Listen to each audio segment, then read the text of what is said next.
C'est un outil qui permet à celui qui rêve un matin, ou plusieurs matins, qu'il peut monter une entreprise effectivement collective, respectueuse d'un développement durable sur un territoire, mais en même temps aussi un mot qui n'est pas tabou, qui doit être le nôtre, qui est le mot économique, d'accord, mais qui est lié effectivement à une éthique, à des valeurs, qui est la valeur effectivement de la solidarité.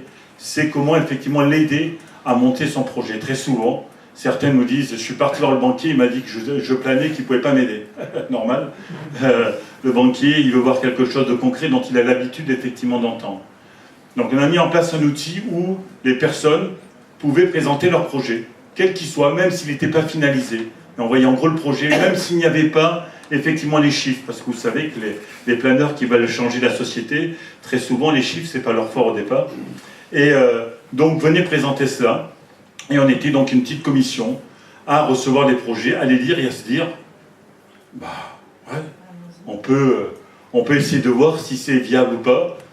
Ceux qui sont venus nous montrer par exemple la construction des toilettes sèches pour en faire une entreprise, que la banque leur ait dit non, peut-être qu'on peut comprendre, mais nous dans notre outil, on leur a dit, ben, on vous a entendu, maintenant on va vous faire suivre par une structure de professionnels qui ont l'habitude de la création d'entreprises solidaires et qui vont vous accompagner, vous poser toutes les questions, être avec vous, c'est toujours votre projet, mais eux, ils vont vous accompagner, vous poser les bonnes questions. Tout d'abord, je voudrais remercier les intervenants parce que wow, ça a été très intéressant, très riche, ouais, et à la fois, ça nous démontre que la possibilité est énorme et c'est possible de faire autrement.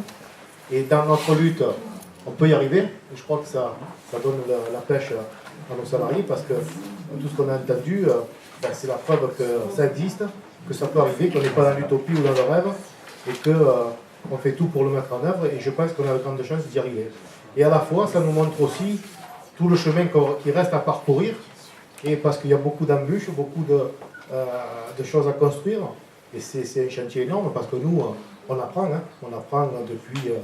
depuis pratiquement 2 ans et demi à faire autre chose parce que, comme a dit Hélène au début, on n'avait pas, dès l'annonce de la fermeture de l'usine, l'intention de faire une scope, on ne savait pas déjà ce que c'était, hein. Il a fallu qu'on apprenne. Et donc, toutes les expériences qui ont été échangées avec l'Union régionale des scopes, avec des entreprises déjà montées en scope, nous a permis de comprendre le fonctionnement et de le faire partager aux salariés pour se l'imprégner et pour essayer de mettre en œuvre. Mais bon, c'est vrai que c'est très compliqué et à la fois passionnant parce que l'essentiel c'est quand même de conserver notre outil de travail et nos emplois. C'est ça l'objectif et c'est la lutte qui peut permettre ça. Sans la lutte, on n'en serait pas là aujourd'hui et je crois qu'on serait tous au chômage et dans la précarité et voire pratiquement la suite ce serait tomber un petit peu dans la misère pour certains. Donc on a relevé la tête, on a pris ce défi-là, on a monté un projet, avec nos compétences, avec ce qu'on sait faire, parce que bon, on n'a pas changé complètement de projet, hein. Nous on veut toujours faire du thé des infusions, c'est ce qu'on a fait pendant des années, des dizaines d'années, des 30 ans, 35 ans pour certains, et donc on sait faire, on a les compétences, on a trouvé déjà, on s'est insurgé contre cette décision de fermer notre usine alors qu'elle est rentable et profitable. On a fait faire une étude par nos experts qui démontre que sur 3000 tonnes de produits qu'on fait, 1000 tonnes, 3000 tonnes de produits de thé d'infusion, 1000 tonnes permettaient d'amortir tous les coûts, structure, énergie, salaire, cotisation, au salaire de nos dirigeants. Et donc 1000 tonnes nous permettaient d'amortir les coûts et les 2000 tonnes qu'on faisait, ça allait dans la poche des actionnaires. Donc nous on s'est dit, on n'a pas besoin de gaver les actionnaires à ce point. Nous ce qu'on veut c'est continuer à travailler et faire vivre nos familles. Et avec nos salaires qu'on a aujourd'hui, si on le maintient, de faire vivre nos familles et c'était ça l'objectif. Et donc on a travaillé un projet avec nos compétences, comme je le dis, on fait du thé des infusions, Aujourd'hui, Unilever va chercher des infusions. Alors le thé, c'est clair qu'il faut aller le chercher ailleurs, parce qu'en France, on ne le cultive pas. Hein, ça aurait été pratique. Mais bon.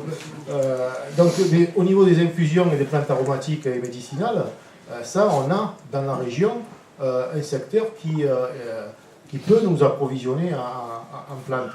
Et d'ailleurs, on l'a vu avec Unilever, quand Unilever s'approvisionnait en plantes aromatiques ici, notamment le tilleul, c'était Carpentras, pratiquement le fournisseur, c'était 400 tonnes de tilleul qui étaient produits à Carpentras. Aujourd'hui, Unilever ne se fournit plus depuis une quinzaine d'années, c'est plus que 10 tonnes qui est produit en tilleul. Donc voilà, donc nous on veut reconstruire à la fois ces circuits courts pour s'approvisionner, et dommage qu'il n'y a pas la représentante de elle est coincée par la neige, la Confédération, oui, parce qu'on a travaillé avec eux et on continue à travailler avec eux pour justement cet approvisionnement local de plantes aromatiques et médicinales. Mais il faut un certain temps, on a besoin de replanter, on a vu avec eux, ça demande un certain temps pour la remise en œuvre. Voilà, donc ça c'est une première idée qu'on avait, et au niveau qualitatif et au niveau gustatif de nos plantes et de notre thé, on avait nous une technologie qui était la seule qu'on faisait et qu'on produisait ici pour envoyer dans les usines Unilever au niveau européen. C'était l'aromatisation naturelle. On travaillait avec des gousses de vanille, on travaillait avec des écorces d'orange. Il y a des spécialistes là de l'aromatisation qui peuvent vous dire comment avant se fabriquer le produit et s'aromatiser le produit. Or, cette technologie-là qu'on était les seuls à avoir, Unilever, qu'est-ce qu'il a fait pour un souci toujours de rentabilité? Ils ont arrêté cette technologie-là pour nous mettre une technologie plus simple, où ils ont pu l'exporter dans d'autres usines, et de ce fait-là, on devenait incontournable, et donc ils pouvaient à la fois, par des coûts certainement moins chers, et à la fois nous enlever à nous la spécificité qu'on avait pour qu'on ne puisse pas les coincer à un moment donné si on luttait comme on a l'habitude de lutter. Voilà, donc ça c'est quelque chose aussi dans notre projet qu'on veut remettre en œuvre, parce qu'on a toujours la compétence en interne, et qu'avec un investissement nécessaire, on peut remettre en œuvre cette aromatisation-là qui est beaucoup plus naturelle déjà, et beaucoup plus qualitative et gustative que ce que fait aujourd'hui Unilever, puisque aujourd'hui les aromatisations que fait Unilever, c'est des aromatisations de synthèse avec des produits chimiques. Donc le produit est aujourd'hui fabriqué en Pologne, il revient sur le marché français. Le profit qui est fait de la vente de notre produit éléphant, de notre marque éléphant, elle est renvoyée en Suisse pour la plus grosse partie du profit, et de ce fait-là, Unilever paye moins d'impôts en France. Voilà. Alors nous on dit ça, ils arnaquent le fisc, c'est pour ça que je suis opérationnel, mais eux ils appellent ça de l'optimisation fiscale. Voilà. Donc là il y a à faire au niveau politique des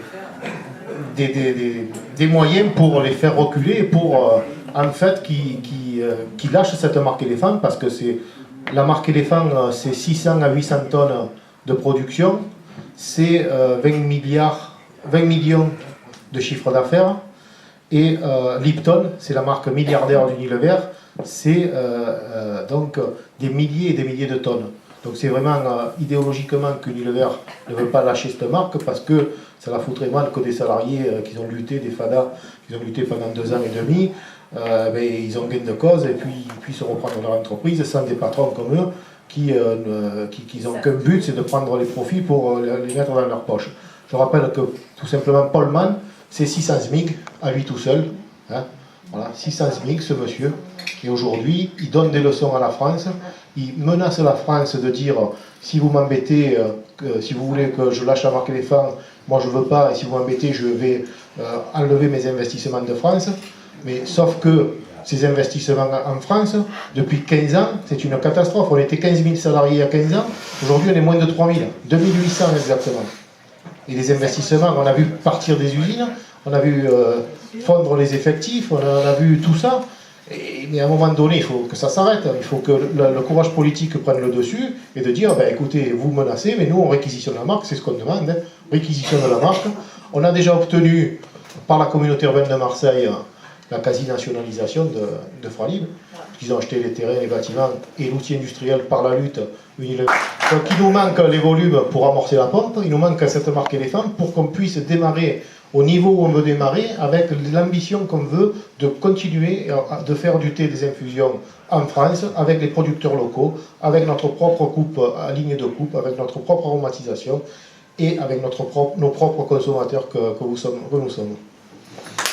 Donc il nous manque les volumes pour amorcer la pompe, il nous manque cette marque éléphant pour qu'on puisse démarrer au niveau où on veut démarrer, avec l'ambition qu'on veut de continuer de faire du thé des infusions en France, avec les producteurs locaux, avec notre propre coupe à ligne de coupe, avec notre propre aromatisation et avec nos propres consommateurs que nous sommes.